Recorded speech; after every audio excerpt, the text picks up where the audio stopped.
I know a number of people who have been raped, and for some people it's a defining moment in their lives, and for some people they never get over it. The circumstances of my rape were not awful. Yeah, I moved on very, very quickly.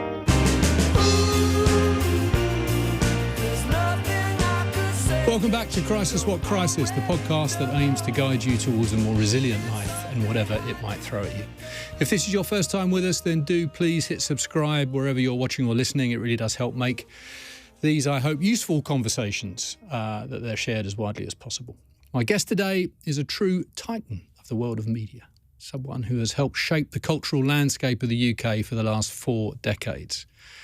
Dylan Jones is also one of the great conveners. For 22 years as editor of GQ, he was the centre of a glamorous, much more importantly, influential universe that spanned journalism, fashion, entertainment and politics. A lad from High Wycombe who rose to become one of the most connected, one of the sharpest operators here and in the US. And along the way, writing or editing a mammoth 25 books and picking up a cabinet full of awards, including an OBE. He's now editor-in-chief of London's Evening Standard. Dylan's latest book, his memoir, These Foolish Things, tells the story of his successful, glamorous life in rich detail. It's packed with anecdotes and a cast of characters that capture brilliantly the backstage story of cultural Britain across the late 80s, 90s, noughties and beyond. But the book is also a very moving, revealing, at times frankly shocking memoir, a story of success in spite of a number of deeply personal crises. Dylan's childhood was blighted by physical abuse at the hands of his brutal father, an RAF officer. Beatings that left him with a stammer and scars that you couldn't see. Having escaped to seek freedom and a life in London, Dylan, as a 17-year-old, was raped. How he managed these two appalling situations then and as life moved forward is something that we'll be discussing today. Suffice to say, the word resilience may feature frequently, as will, I suspect, the word loyalty. Because I should also say at this stage that Dylan and I have been pals for a couple of decades or so. And I've written articles for him at times when my byline was not especially sought after, let's put it that way. Dylan Jones, welcome to Crisis What Crisis. Very good to see you. Thank you for having me. How are you doing today? Very good, thank you. Dylan, reading your memoir, it struck me that it is, in large part, the story of your various love affairs. Let me finish with London. Whoops. With London. Yeah. With journalism, music, fashion, politics, the lot, and most importantly, your wife Sarah and your 2 daughters. The reader is left in no doubt about how much you have loved it all, how much you love it all, and how lucky you feel. But is luck right? Life is driven by cliches, and one of the greatest cliches is that you do make your own luck, but you have to be given the opportunity. At GQ, and now at the Standard, I always try and get as many kids in to do work experience. The problem is these days is they always tend to be the same person, which is a problem. Occasionally they'll come in for a chat, and they're usually quite nervous and they want some advice. And I always say, you get an opportunity like this, you need to work as hard as you possibly can, just volunteer for everything. Become the most irritating person in the office, because you will become invaluable and you will become the go-to person. You need to become borderline irritating. And the second piece of advice I say is that you need to be lucky. And I said, we can teach you how to do the first thing, but we can't teach you how to be lucky. And I was very lucky, but I got a break. I mean, And then you put it to work. Yeah, I put it to work. Everything that came after that was my doing, but I got the break, and that was, I'll always be incredibly grateful for that. But you are an industrious individual. Just the number of books that I've referenced there. You love hard work, don't you? I've been very lucky because I work very hard at something that I love doing, and I tell my daughters, find something you love doing. It's a cliche. Cliches are cliches because they're true. But find something you love doing. And I work very hard because I'm lucky enough to work in a world that I find continually fascinating. There's brief mention of another rock in your rucksack that works against this this theory of luck. Your dyslexia. Yeah. Not insignificant for someone who went on to edit and write so many books. I only found out by accident. Newspapers. I only found out by accident, and I've only found out about 7 or 8 years ago, when we were attempting to do a big charity thing with the Dyslexia organisation at the behest of Nick Jones, actually, who is also dyslexic, a famous dyslexic, yeah. And I had a meeting with this woman in my office, very nice woman who runs the organisation, and as she was leaving, she said, "By the way, you're dyslexic." And I said, "Thank you very much, but I'm not." She said, "You are." And she got me to do this test, and it's quite extraordinary. When I told my younger daughter, she burst into tears because she's dyslexic, because I can't spell, never been able to spell, and I have. I couldn't really write until I was, and I didn't really read when I was younger. I'm the quintessential autodidact. Right. Yeah. But yeah, I am dyslexic. Not serious. Not. So finish that sentence. You couldn't really write until when? I didn't start writing till I became a journalist. Weirdly. Really? Yeah. So you were writing, but not with any frequency, and no. And this is also probably what sits behind your performance at school. Maybe. Or kind of where it sort of sent you in terms of what you knew you wanted to do next after school. I was a very impressionable teenager, as all teenagers are, and so I became obsessive about popular culture, almost to the extent that I wasn't really consuming anything else, and so schoolwork I couldn't really engage with. Even English, actually, I wasn't a great reader when I was young. And I always enjoyed journalism more. I always enjoyed non-fiction more, because it was factual, and my curiosity was about the world. Perhaps because I found it difficult to learn at school, or I was being taught things I had no interest in. God, I mean, it all feels very foolish, because you spend your life trying to learn the things that you refused to learn when you were a kid, and it's far more difficult when you're older. How have you sort of navigated it professionally? You've built an operating system to cope with it, right? I don't know. You just find ways around things. I don't know, to be honest with you. I haven't dwelt on it. So let's talk about your childhood, Dylan. The son of Mike and Audrey. Mike, an RAF officer, as I mentioned. On one level, a conventional couple, as you describe in the book, sort of striving for post-war kind of middle-class success. But on another level, your mum had relationships with other women, was openly bisexual at a time when that was pretty unconventional.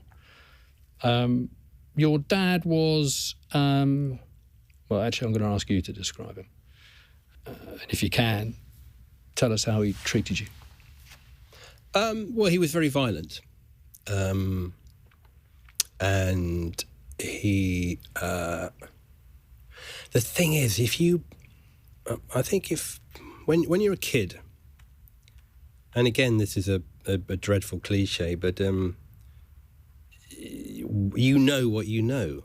And so even though in hindsight I had an incredibly violent childhood, you don't really talk to other kids about what happens at their, when you're playing and you go back to your house and they go back to their house. You don't really, and so I'm not sure that I knew it was normal, but it was normal for me. So, and that they would have terrible fights, and my father would beat my mother up a lot, and obviously he took it out on me a lot. Not my brother so much. My brother's 5 years younger than me, and by then it had largely stopped. So it was when I was very, very small. But it was, there was I suppose, and if I've learned anything, and I probably should have learnt this a lot earlier. I think the word that I would use to describe my early childhood is chaotic. And I think that probably what I've done throughout my life is try and create order. Control. Control. It's all about control. And it's going to sound like a crass thing to say, but I think I realised this. It started... I used to do a lot of dinners with Nick Jones from Soho House, and Nick is obsessive about not having plasmon. He likes everybody to sit everywhere. For me, I can't cope with that. My head just explodes. I like everything I like knowing everything, where everything is, where everyone's sitting, what everyone's doing. I'm very prescriptive, and I think that's probably made me good at my job, because to be good at any job is largely about organisation. Yeah, I find. Turn up. Rule 1: turn up, and then be organised. And I think that's probably the kernel, I think. And weirdly, I didn't write the book. Well, the book wasn't my idea, and I wasn't expecting to learn anything from the book. But actually, a lot of the reviews, even the horrible reviews, have mentioned the thing about control, and I think that's really interesting. So actually, I think I have learnt something from writing and publishing the book. And I probably should have been aware of that earlier. But I'm not a great one for self-analysis, even though I spent a long time in therapy, which sounds like I'm contradicting myself. Therapy for me is about solving problems. Dylan, if I can ask, because you do, you write about it in the book. You don't write about it for long. Any of your difficult moments, you don't write about for long. But there's detail in there that is harrowing. I mean, you were a small boy being physically beaten, punched repeatedly.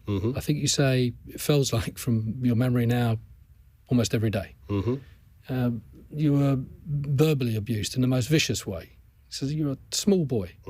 You were locked in the cupboard under the stairs. Your father is someone who should have been arrested. Should have been imprisoned. And I know that you're going to say to me, well, so what? You also say in the book, by the way, that, it was the 60s, it was the 70s. You don't make excuses for him at all in the book, far from it. But you do seem to want to just kind of, I don't know, describe it and put it in a place that I think anyone listening or watching to this would just say, well, no, this was just utterly appalling, that what happened to you. The one thing that I do know, and this is a conscious decision, and I've done this all of my life, and I put things in boxes. And if anyone has had therapy, which seems everyone has therapy these days,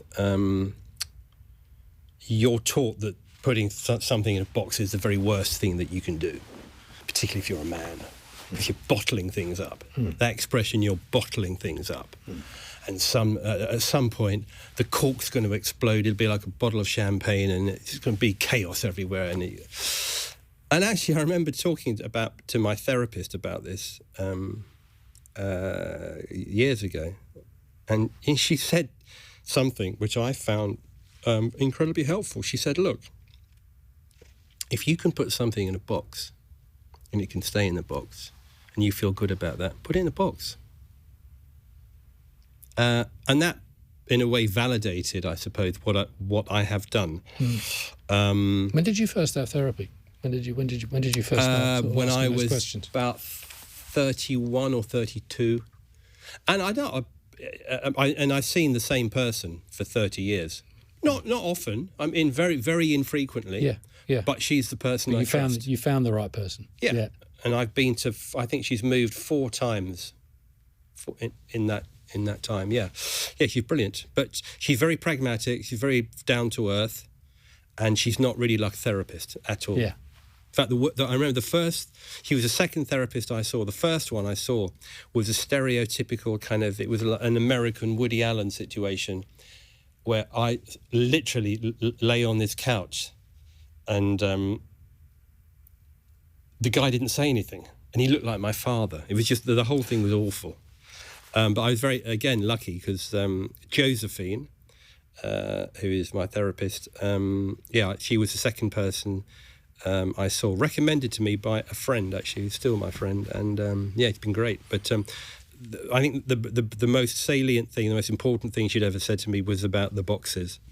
And that's true. And I stand by that. And it's stood me in good stead. Your father's beatings is the reason for you developing a stammer. Yeah.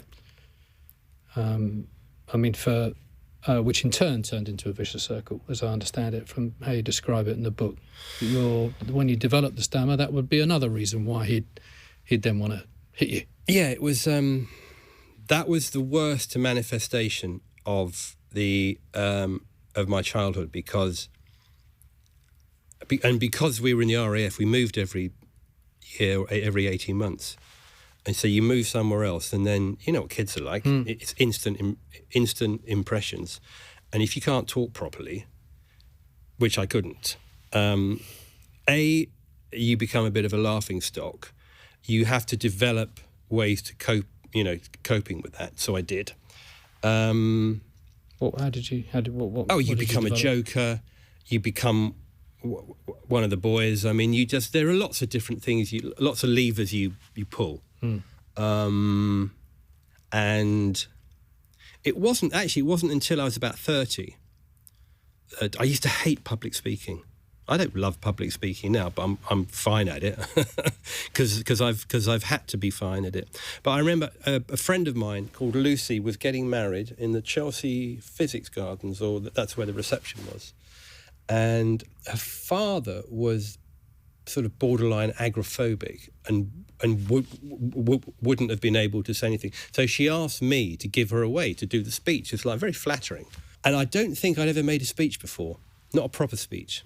So I was 29, 30. And that taught me something. And then I gradually got better at speaking. And I can go most days without giving any impression, I think, of the stammer. But it's still there. And also my name is any word that begins with D is the worst word to pronounce. So it's I got very bad at introducing myself. Right. And still don't, actually, if I can get away with not saying my name. You don't mention this in the book, Dylan, but I know you also suffer from tinnitus. Yeah. Do you link that in any way to your childhood? No, I think it was travelling too much. I think I've had it for about 7 or 8 years, maybe a bit more. And I think it was it was flying with a cold. I used to fly all the time. And and I think it's just wear and tear. But it wasn't anything to do with the beatings, I don't think. Tough thing to live with. It's like anything else. You learn to cope with it. And when I first got it, it was awful, actually. It's one of the worst things I've ever had. I still got it, but you learn to cope with it. And I wasn't suicidal at all, but I do remember saying to my wife, I'm not sure I can live with this. It was so bad. And then you go through that thing of trying to solve it. And then 3 people I know who I didn't know who had it, they contacted me and they all said the same thing. You have to learn to ignore it. And so I did. It's interesting to me, given all the things that have happened in your life, we're about to discuss some more, that's the only time I've heard you say, I wondered whether or not actually I could live with it. I'm not that kind of person. I think when I was a teenager, I had a tendency, like a lot of moody teenagers, to get a bit morose and a bit sort of dwell on things. But I'm not really that person. In fact, when I'd like to say something about the book because I'm very proud of the book, but it wasn't my idea. It's when I left Condé Nast. I tend to write books about popular culture, sort of history books, I suppose, modern history books. And it was my agent, when I left Condé Nast, he said, you should write your memoir. And I said, well, I don't really want to do that. I've included, because I write a lot about popular culture, if there's something that I've done or I've been or I've met someone that I think feeds into it, I'll mention it. But I had no interest to do that, even though everything, as you know, as a journalist, everything is copy. And I'd written a fair amount about bits and pieces, but I didn't think I wanted to write a memoir. Also, it had the tang of being slightly self-aggrandizing. Anyway, he persevered, and he got someone to buy it, which was wonderful. And I wrote the book, and I showed it to my wife, my daughters, my agent, and the editor, and no one else. And they all said the same thing. They said, you need to make it more personal, because I'd focus on career. It was all about career. And as you said, it's about the wiring. It's about how things really work, which is always interesting. I hope. And they all said the same thing. So I did, and I didn't do it reluctantly. It just hadn't really occurred to me. And so I started writing about being in therapy, my childhood, going deeper into that, and then my wife read it again, and she said, "Well, you haven't mentioned being raped," and I said, "Do I really need to do that?" She said, "Well, you're probably only going to do this once, so you should write about it," because she said your attitude towards it is particular.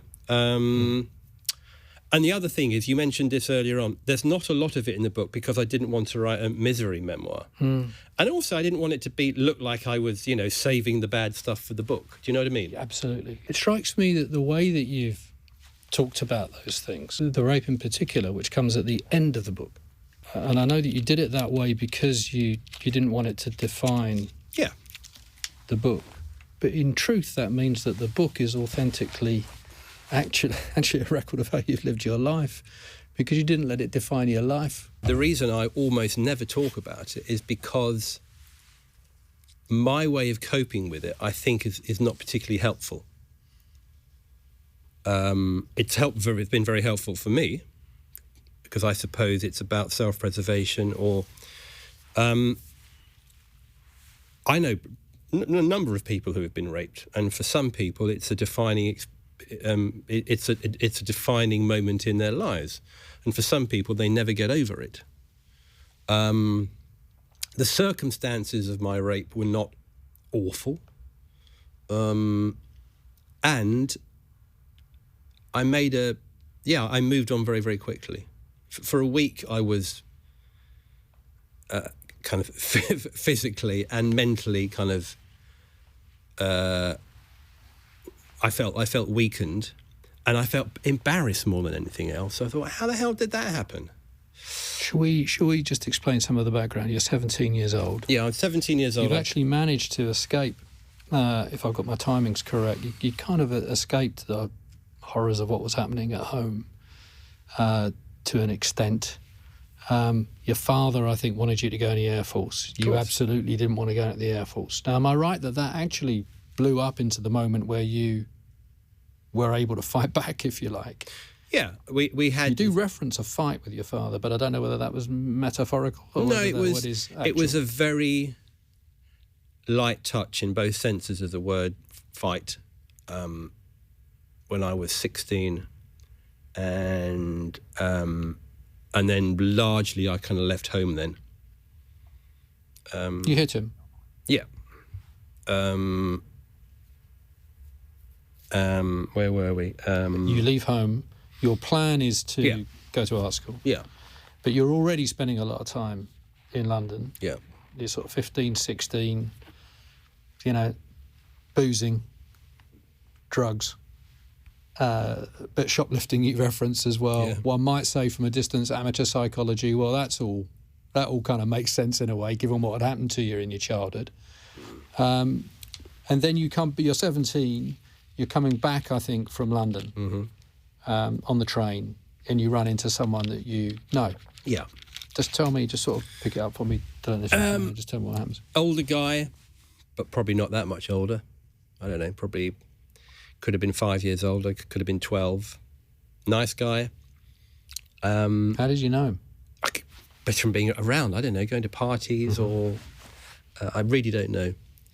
I remember going back to his flat, and I remember him playing Paul Williams records. the songwriter, who was resurrected by Daft Punk. Drinking too much, drinking spirits. Drinking a lot of spirits. And then I obviously passed out, and then I woke up and I was being raped. And it was shocking, but it was shocking in a way that I wasn't scared. I wasn't really angry. It was just, I said, what the hell is this? What the hell on earth is going on? I knew what was happening. And I very fleetingly thought, am I enjoying this? And then I just as quickly realised that I wasn't. Then I asked him to stop. He didn't. Then he did when I got a bit more vocal. I can't remember any more detail. So it wasn't... I mean, I know people have been raped, and they've been raped in horrible circumstances, and it's been really violent and really awful. I didn't have that. But it was rape. But I didn't... I think it was the embarrassment that stops you from talking about it. Because it was embarrassing. But it became... And I'm not being cute, and I'm not trying to... It's not a line now. But it is true. I sort of purposefully buried it, and I buried it to such an extent that it was almost like it didn't happen. Because some things have happened in my life which have been awful. I mean, I didn't like being hit when I was a boy. That I carried with me, but this I didn't. It wasn't. I diminished it, and I suppose I put it in a box. I'm sorry it happened to you, Dylan. Sorry? I'm sorry it happened to you. Yeah, I mean, it's... but it could have been a lot worse. And I know through friends of mine who have had worse experiences, similar experiences, but that worse, that it could have been a lot worse.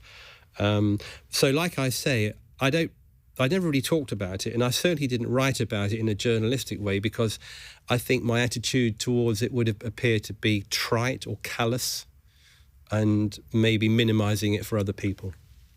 Who did you tell at the time? You weren't able to go home and talk about it, presumably? Or maybe, there was a mate of mine who I was staying with at the time, who I haven't seen for 40-odd years. I told him. But I mean, back then, people kind of go, oh, but then talk about it. I mean, you wouldn't. Did you ever speak? What did you do about this bloke? I mean, what Nothing. did you? I mean, did you ever speak to him again? Was there? I mean, I couldn't. Do you know what happened to him? No idea. Are you interested in knowing or not? Literally none. Literally none. And you weren't able really to talk about it at home. You weren't. I wouldn't have wanted to. No, not really. Your mum? No, I didn't tell them. What would I have achieved? What would I be trying to achieve by doing that? No. I don't know. I think a lot of people listening to this would say that, particularly having heard what happened to you earlier in life, that you would have and should have, been able to share it and get the love and support that anyone who finds himself in that appalling circumstance should get. Maybe. One of the things that... You say maybe. There's no maybe. Well, with the greatest of respect, there is no maybe about that. That's what you needed, right? One of the things that... because lots of people say, "Oh, I never read the reviews." I read every review, and I had largely it's been received very, very well. I'm very grateful for that. Been a couple of real stinkers, and one which I took exception to, not because of it was a horrible review. It was long, which was a good thing about it, but they equated my ability to minimise trauma as in a way that made me seem facile and shallow. It's the reverse. As though I was sort of casting it off. you know. It's the reverse. What you're being is unbelievably honest about it, and you know, I mean, it's. I think nothing other than admirable, and the way that you choose to handle it is the way that you choose to handle it. I mean, it's. Well, you say yourself that it was a successful strategy. Yeah, if we can use that word. I think we can, in hindsight, we can say that. Hindsight, right? You decided actually it turned out to be successful. Yeah. But you're not saying, well, then that's the answer. Of course I'm not. You're saying the precise opposite. Yeah, exactly. And it was only through, and I'm being genuine when I say this, I don't like that stuff. I take it with me, but I don't dwell on it at all. And it was only through talking to Sarah, through my wife, and she would constantly say, well, look at what you've done, look at what you've achieved in spite of. And I kept saying, well, in spite of what, you know? And it was only really her response and her talking about it, which made me realise that it was perhaps more dramatic than I'd thought it was, I suppose. The truth is, of course, that there are, which is another reason why it makes those that criticise your approach just, you know, let's use the word wrong, shall we, is that there are many victims of rape who take exactly the same route as you, especially those who are attacked by people that they know. Mm. You know, the statistics around the number of rapes that go unreported, unprosecuted, tell that story, I think. It's not that simple, but I think it's a reasonable assumption. Yeah, I think you're right. So actually, your story, I suspect, is pretty representative of a tremendous amount of people. Now, whether those people go on to succeed, whether they go on to keep a lid on that box in the way that you did until you didn't, which we'll talk about, who knows that? Yeah. But certainly the idea that denial is not something that you should do or that others do is nonsense, right? Well, I think so. Yeah, I do think so. This point about it coming at the end of the book, very conscious decision. Yeah, I put it in the book, not under duress, but I took my wife's suggestion very, very seriously, and I put it in the book, and for me it was just like clang. I suppose on one level, I was acutely aware of not showing off in terms of the sort of more glamorous stuff, and I was probably more concerned with that than anything else. Not being a show-off. Yeah. You're laughing because you obviously think I'm a show-off. No. I mean, I might be a show-off, but I didn't want to show off. No, I'm laughing at the idea that you're concerned by it. I didn't want to you know, I once had a lunch, Sunday lunch with a photographer. We all had, you know, there was a big lunch at his house.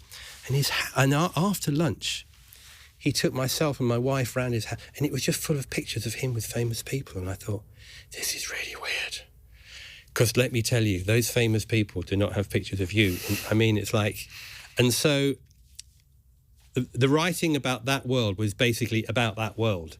It wasn't basically... Because the last thing I wanted to say was, these people are my friends, because they're not my friends, never have been.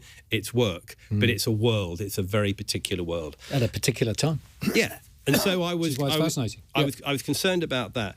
And the second thing was, I didn't want the kind of misery memoir elements of the book to leap out and be, oh God, now he's writing about... So I very much... Most of the book is... Well, all of the book is chronological, but I did put the rape at the back of the book, because as you say, I didn't want it to define the book. It hasn't defined me.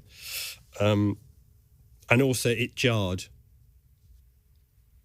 Because I think you read something like that, and then... I'm writing about Michael Wolff or Ed Victor or politics or fashion art, and it just didn't sit right. That's just that's work. That's editing, constructing, and just trying to make that narrative work. This issue of control. after the attack, you're pretty quickly, it's from the sense of the book, immediately throwing yourself into a life as an art student. You are, if I picture you from the way that you've sort of described it, you are running pretty fast. You're ambitious. You're having a bloody good time along the way, but there's real ambition. No. No? I was thirsty for life. I wasn't ambitious. Right. I mean that. I was not ambitious. Wasn't about success. No. Never has been. So, to my detriment, I think if I'd have... Yeah, I think I wasn't ambitious. I wanted to get on. As I started my career, when I was in my career, I started to think slightly more strategically. But it was never really about ambition. You know, if I was been truly ambitious, I don't think I would have stayed at GQ for 22 years, for instance. We become more self-aware, I think. If we're lucky, we become more self-aware the older we become, and we choose things because we realise that, well, life is finite, and, you know, enjoy every sandwich, and, you know... You'd made this decision, so the ambition bit I now understand better, but you've made this decision, and actually you describe it very, very early in the book. I think you describe it as happening almost, you know, kind of in the midst of what you were going through at home, that you had decided this is not going to, you wouldn't have said define me at that age, of course. Sure. But you had made this kind of internal decision, no. Oh, absolutely. There's something else. 100%. This is not going to be me. 100%. How on earth did you do that? Where, when you look at that now, and when you analysed it in the way that you have, what do you think sits behind that? I'll tell you. And I didn't really explore this much in the book. But, you know, my father was a brutal man. But I learnt a lot from my father. I loved my father. I still do. He loved me. And he taught me, I think he taught me arrogance, actually. I think he was very prescriptive in his own way. You know, I am his son, and the example I use is that when I left St Martin's, and I had such a fantastic time, and when I left St Martin's, I was sort of floundering a lot because all I really did was go to nightclubs, and I did lots of crappy jobs, because I refused to sort of start something that I didn't particularly want to do. I suppose I was quite conceited in a way, because I did think, well, there's something for me out there that's better than this. I don't know what it is, but I'm not going to do this. I'm not going to get a proper job. I'd rather be a cocktail barman in the fridge, or be a film extra, or be unemployed. The man who was beating you was also showing you the way out, or the way forward. I think he was, yeah. Yeah. I didn't write about that in the book because I think it's a whole... It's another book, and I didn't want to write a book about my father. Yeah. And also, it's commercially, it's like, he wants to read about my father. Maybe lots of people would, but it's because I wasn't particularly interested in exploring that side of my history at length. I didn't delve it in a way which I suppose was perhaps as complex as it really was, because I don't think these things are black and white. They aren't binary in that respect. You just told me that you loved your father. Of course I did. I still do. And we didn't really. My wife kept saying, "You've got to talk about it. You've got to talk about it, because one day it'll be too late." We didn't really talk about it. And you continued with the relationship with him. Yeah. I mean, as life moved forward. Yeah, I mean, we weren't particularly... At a distance. Yeah, we weren't particularly close. But I remember they ended up, I mean, that shows you the narrative arc of life, and they just ended up in this kind of Pinteresque situation where their houses got smaller and smaller and smaller until they were in it wasn't sheltered housing, but they were basically in one room, and it was Pintoresque. They just in two chairs, sort of shouting at each other. And I think, as happens in a lot of relationships, I think that my mother, who was abused a lot by my father, towards the end of their lives, she basically made his life hell, because he became her carer, and as she became more infirm, she basically took it all out of him, and it was just this awful kind of graphic novel of these shrinking lives. And it became sort of grotesque, I suppose, in the literal sense. Yeah. You discovered, although you never really talked about what happened with your father, as I understand it, in any depth, there was resolution of a kind after he died, when you are, and you describe this in the book, you're in the house with your brother. Yeah. And you make a discovery. Yeah. Yeah. When my mother died, my father moved into, it kind of was sheltered housing, and he was for people in the forces, ex-servicemen, and he was lived in one room in a kind of complex behind GCHQ, and he died. And my brother actually was extraordinary. He basically handled all the funeral stuff. He really stepped up. He was great. I wasn't really engaged, and we were clearing out his room, and it was the detritus of an entire life in one room. So it was junk everywhere, all this stuff. And so we went in, and we were, I'll keep the wagon wheel coffee table, and we were choosing what an old bust of Lenin that I'd brought back from Moscow years ago, and there were just suitcases full of all this stuff, and he had become a kind of obsessive collector of our respective lives. My brother Dan, he'd got all his, copies of his certificates because he did go into the RAF. He was a lifer in there and all these pictures, and he was enormously proud of my brother, and he's enormously proud of me. He couldn't really tell me, but he was enormously proud. And I found these files that were shoved in a corner of the room, all these files, and it was literally every piece I'd ever written for every publication, some of which I had no recollection of ever writing. Certainly didn't have copies of myself.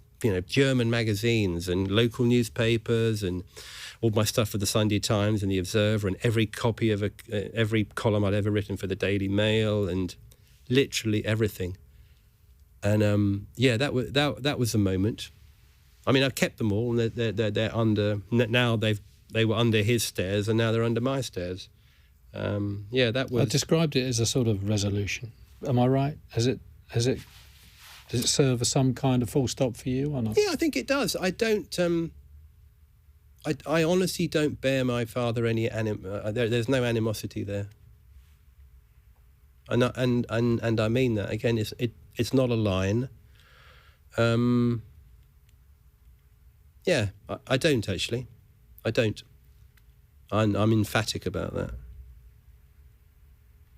I'm going to say, how can you not? How can you not? Even if it goes along with, obviously, the love. He was your father. What you just explained to us in terms of showing you the way through, which is extraordinary. But he would have been really no animosity for what he did to you as a small boy. He would have been tormented by his own failings. I think deep down, well, actually not that deep. I think he was frustrated, creative. He shouldn't have been doing what he was doing. I think he probably would have wanted to. Well, I think he would have wanted to be a writer or doing something. I don't think he was happy. I don't think my parents were particularly happy. You referenced that you discovered that he had been beaten himself as a child. Yeah, and he nearly had a massive fight. He nearly killed someone at school. My grandfather told me. He was a big man and a strong man. Again, I'm sorry, I'm going to try and represent the listener and the viewer here. None of those things may serve as some form of explanation, but they're not an excuse. Let's move on from art school to magazines. No break. We touched it right at the start of the interview. These issues that you had as yet undiagnosed. For a lot of people that would have been a break. Not for you. You get on with it. You say in the book, I weirdly believed in myself, and that's I did. That's the bit that you've described. Yeah, for I us think in I was very terms of- arrogant. Yeah, it's interesting you use the word arrogant. You're not an arrogant person. Well, actually, in the early, and I write about the early 80s and that extraordinary time, which was, I suppose, the third iteration of swinging London. And I was bang smack right in the middle of all of that, unapologetically so.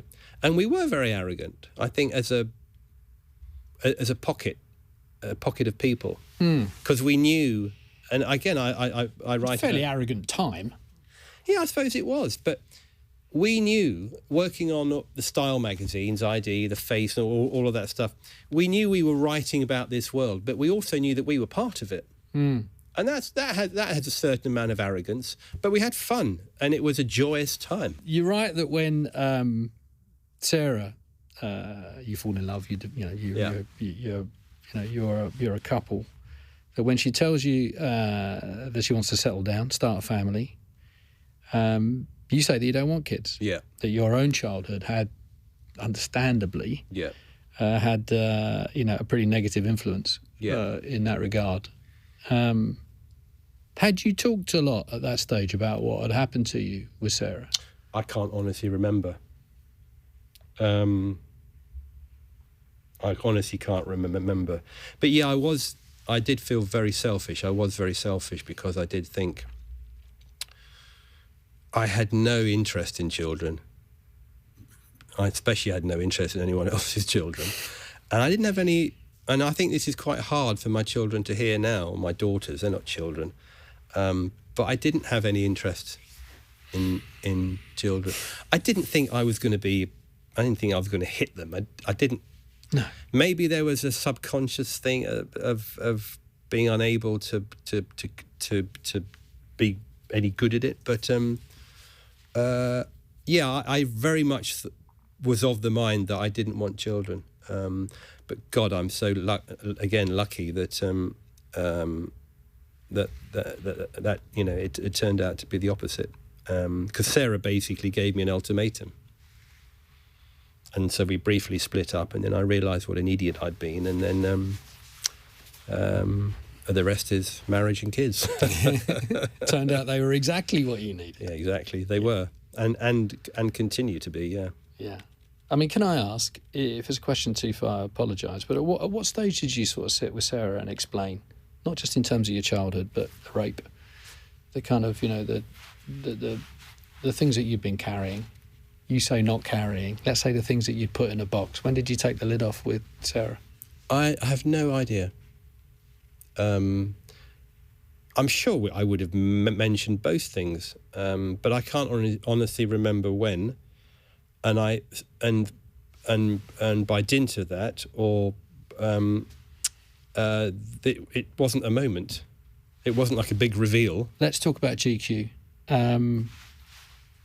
Magazines, into newspapers for a while, The Observer, the Sunday Times magazine, and then GQ, a well-known but underperforming title at the time. And you transform it.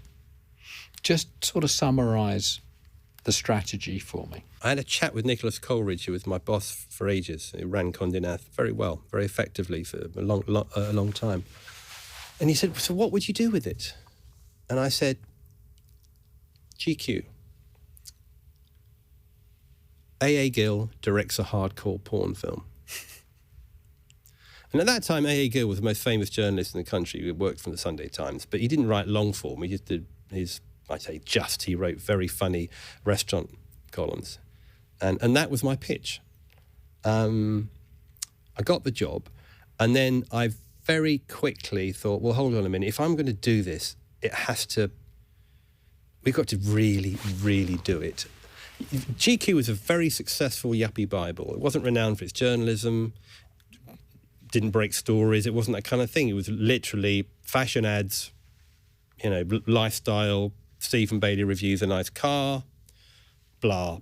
Restaurant review, interview with John Malkovich. Bosh, you're done, right? Yeah. And I suppose I remember thinking when Andrew Neil reinvented the Sunday Times, he basically stole from magazines. He basically turned, he did the first British multi-section newspaper by stealing magazine culture. I said, well, I'm going to do exactly the opposite. I'm going to insert into a magazine newspaper culture, and that's what I did. And I made a list of all the best journalists that I wanted, and they all worked for newspapers. So it was Simon Kellner, it was Jeremy Clarkson, it was Michael Wolff, Nick Kent, Piers Morgan, tabloid, broadsheet, and I went out and got them. And we started, and it was quite difficult at that time because all men's magazines in the 90s were driven by sex. Even GQ. They'd all buckled because those magazines were selling in such vast numbers. It's much easier talking about the career stuff. For instance, FHM at that time was selling 1 million copies every month. That's a lot of money. And so I was trying to create this very particular magazine, which meant something. I wanted people to take notice of it. I didn't want them to love it, but I wanted people to think, actually, I have to read that because I just do. Yeah, you did and they did. I described you earlier as a convener, a persuader. Was that one of your superpowers? Just never afraid to ask the question? Fascinated but totally unfazed by fame. Unfazed by fame? Unfazed by you wanted to ask, Jay-Z to be part of GQ, you'd ask the question. Yeah, I mean, right. I'm glad you said that because that is completely true. And I thought these worlds and it was all about Men of the Year. It was driven by Men of the Year, which was something we'd inherited, which was a pretty ropey old event. It'd been going for 2 years and it wasn't very good. And I thought, if we're going to do this thing, and it was all commercially driven. There was so much money attached to it. So if we're going to do it, let's do it well. And every year, the ambition was to make it better than the year before, with every constituent part, whether it was the wine on the table, the people on stage, the cars, the airlines, the goodie bags, everything. And helped enormously by politics. Because politics was ignored by magazines, largely. And I found that extraordinary because, as you know much better than me, I mean, the political world it's riven with more anxieties, complexities, and the egos. It's fascinating, endlessly fascinating. And also, the brilliant thing about politicians is that they're really easy to interview because they feel duty-bound to talk to you. They don't know how to say no. Exactly. And they feel duty-bound to answer questions they shouldn't answer. I mean, often they're lying through their teeth, but so what? So, professionally flying, you're the puller of strings, unbelievably productive, book a year, because of the world you occupy, amazing holidays, endless parties, a lot of fun for you and the family. Sure. But something was up, and Sarah was onto it. What was happening with the internal commentary? Yeah, I think I was very obsessive. And I think that if I've learnt anything in the last, in recent years, is that my obsession hasn't abated at all, but it just manifests itself in very different ways. And I think, well, I know because she said so, I became unbearable just because I was obsessive about work. And I was disconnected from... Yeah, I think I was disconnected. What really mattered, yeah. Yeah, completely. She said, you've got to sort it out. I can't, because I can't live with you anymore. You're a nightmare. And she had been encouraging me for quite some time to go and do something like the Hoffman process, or the Huffman process. I said, I don't want to do all that stuff. I've got no interest. I occasionally see a therapist. I'm fine. And of course I wasn't fine. And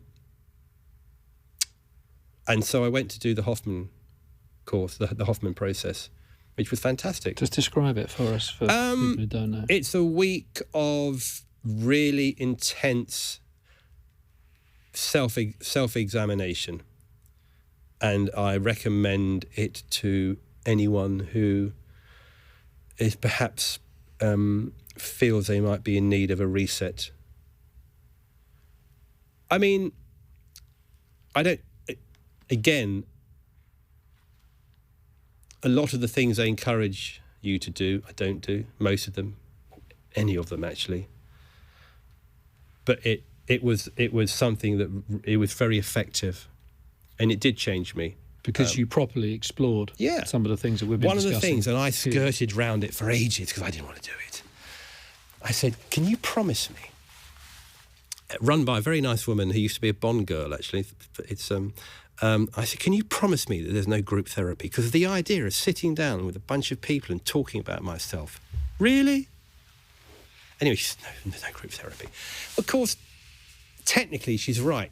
Because group therapy is you're sort of talking across each other and you're getting involved. But you do share. So you're sitting with a group of people you've never met before, 30 people, and you're sharing. And it's like, that's quite a difficult thing to do. But it's about self-exploration. And I found it enormously helpful because it strips you. It's like lots of there are lots of courses like this that strip you down. But the penultimate day of the Hoffman process was, without question, one of the most joyous days of my life. It was amazing. Absolutely amazing. So 2021. Yeah. So we're jumping, I think you did the Hoffman process in 2017. Right. So more years of success. But then in 2021, as a result... You're like Columbo. As a result of 9:15, without the man, you went in. You said you went into. It was at 9:15 or 10:15. I love Columbo. I'm going to take that as a massive compliment. 2021. As a result of what was essentially a sort of global reorganisation of Condé Nast, the company, you and the large part of your team leave GQ. Yeah, it ends. Yeah. Do you think the fact that you'd gone through the Hoffman process stop that? Because obviously we knew each other well by that stage. We discussed it. We talked about what you might do next, etc. And you were very, very, outwardly at least, very calm and kind of pragmatic. And listen, it was great. And it lasted a lot longer than it normally does. Yeah. And, you were, put it mildly, you were a good leaver. I take that as a huge compliment. Thank you. Well, it's intended.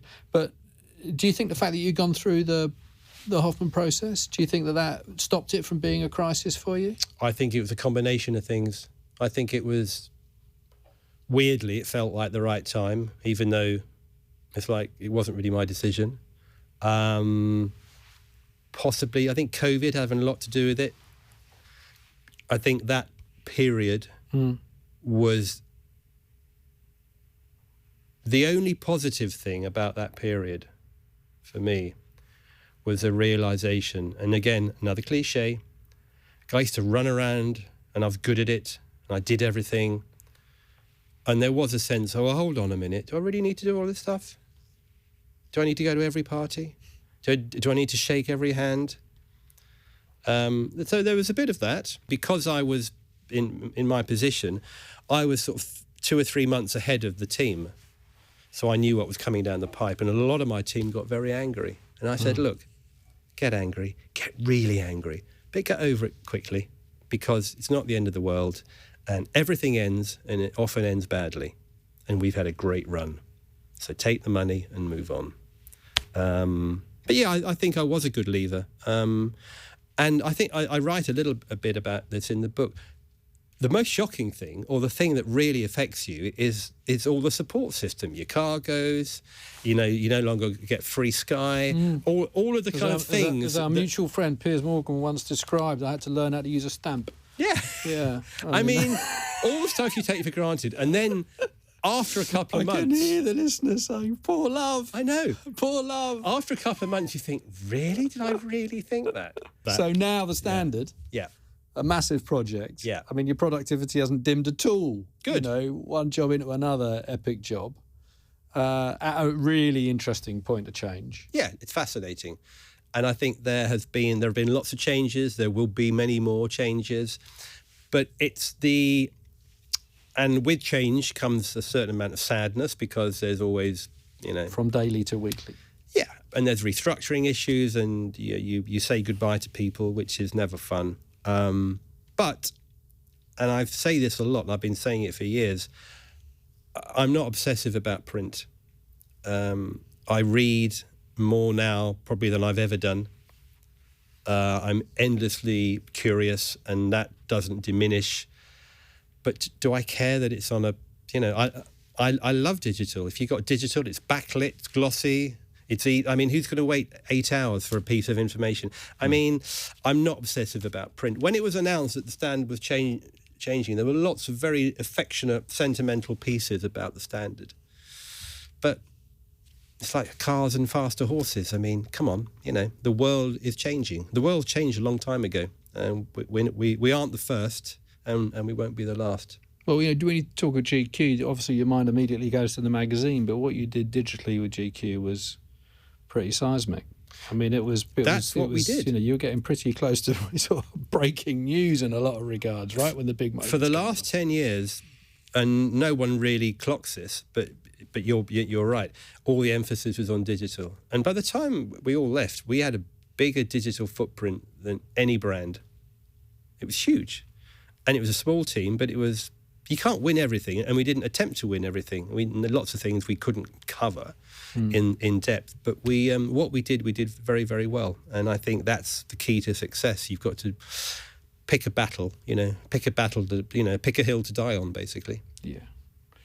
Dylan, thank you for this conversation. Thank you, Andy. Thank you for being so sort of frank with us. About some pretty difficult topics. Congratulations on the book. Before we finish, I'm going to remind you of a moment, if I may, that I don't think is in the book. And I have read the book. You have a great line in the book, by the way, where you say, many people often say, yeah, I've read the book. I'm not personally, but I have personally read the book. 2013, yes. The day you were awarded your OBE, and you threw a little party at Annabelle's, I think I'm right in remembering, and I was there to see Sarah and then your daughters give some really wonderful, very moving speeches. Yeah. And I remember looking at them, looking at you with love, but there was something else going on. And now we know what they knew. I now understand that it was pride, but of a completely different order.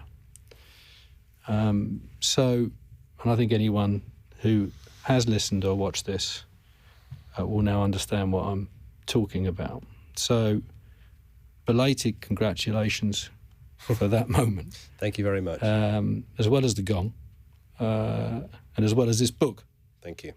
And thank you for coming on the pod. Thanks, Andy. If you've enjoyed this conversation, then please do leave us a review. And if you found it helpful or even inspiring, we'd be delighted if you recommended us to your friends. You can watch the full episodes on YouTube, follow us on Instagram and TikTok, and if you hit subscribe, you'll find a lot more Crisis conversations. As always, full transcripts are available on our website, along with links. Just head to crisiswhatcrisis.com. And thanks so much for listening.